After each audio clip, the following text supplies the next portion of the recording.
Hi, this is Rob Polenic at Brutal Iron Gym. Today's workout was arms and abs.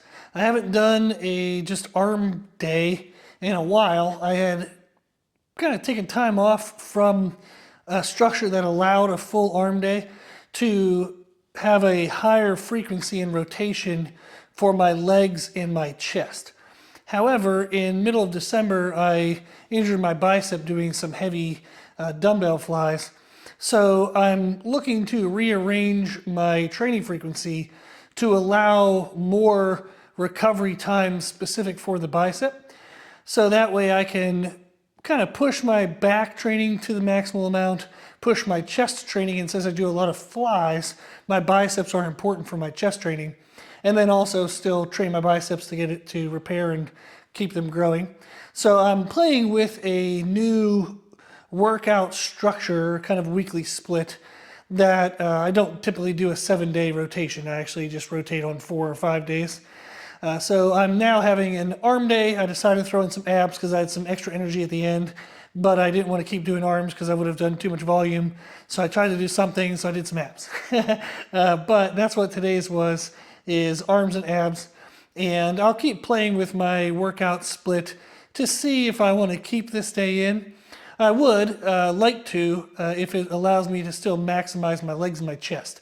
I want to prioritize those a little bit more above my arms because they're not lagging. Like, my legs are decent.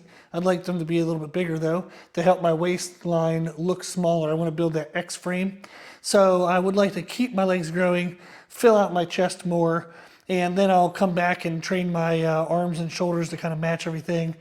So, you know, it's always one of those things where you're trying to find like the perfect routine and you try to answer it in this way, but you always worry if you're doing enough in this area. So it's fun to then cycle through different routines throughout the year.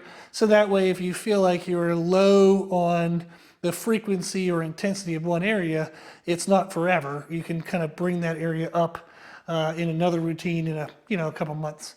So, enough of me rambling. It was arms and abs. I kept it simple. I normally do a cable curl to warm up my biceps and some type of cable tricep press down to warm up my elbows.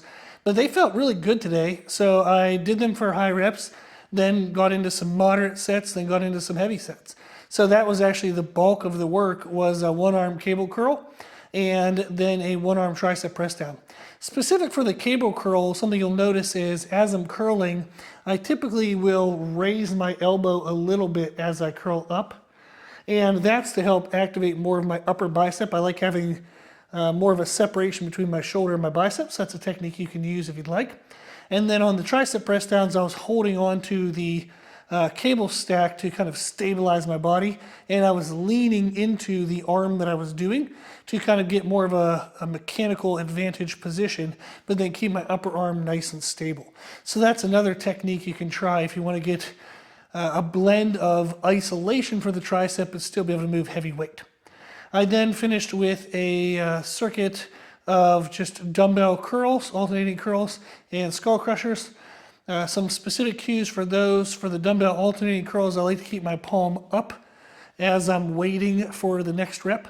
So if I curl with my right hand and then it stays at the bottom as I curl my left, I keep my palm facing up rather than turning my hand in.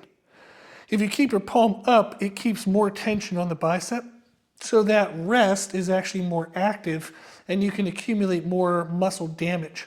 That's one technique I'll use to use a little bit lighter weight loads. Then if I were to allow my hand to turn in, you get more of a full relaxation. And then as you would start to curl up, you get more activation through the brachioradialis. So that method allows you to move a little bit heavier weight. Since I'm rebuilding my bicep, making sure everything's nice and safe from the injury in December, I want to use a technique that limits weight load a little bit. So I pre-fatigued with the cable curls, and then doing it where I kept my palms up in the resting hand allowed me to again have a little bit of a weight limiter to keep that movement more safe. Then for skull crushers, nothing overly fancy, just a 15-degree incline. And then if I'm keeping my upper arm perpendicular to the floor where my elbow still points to the ceiling, I find that gets a little bit of a better stretch in the upper tricep compared to a flat bench. So that's just a little bit of an extra technique cue that you can give a try if you've never tried that before. And then to finish with abs, I did palm-off rotations. It's one of my favorite ways to train abs because you target pretty much all of the abdominal muscles, and then you also work the muscles around the lumbar spine, so it's really good for strengthening and protecting your lower back. I also feel that when I do these, if I focus on pulling my belly button in as I'm doing the rotation, that I feel afterwards that I'm standing tall and my stomach is like tight.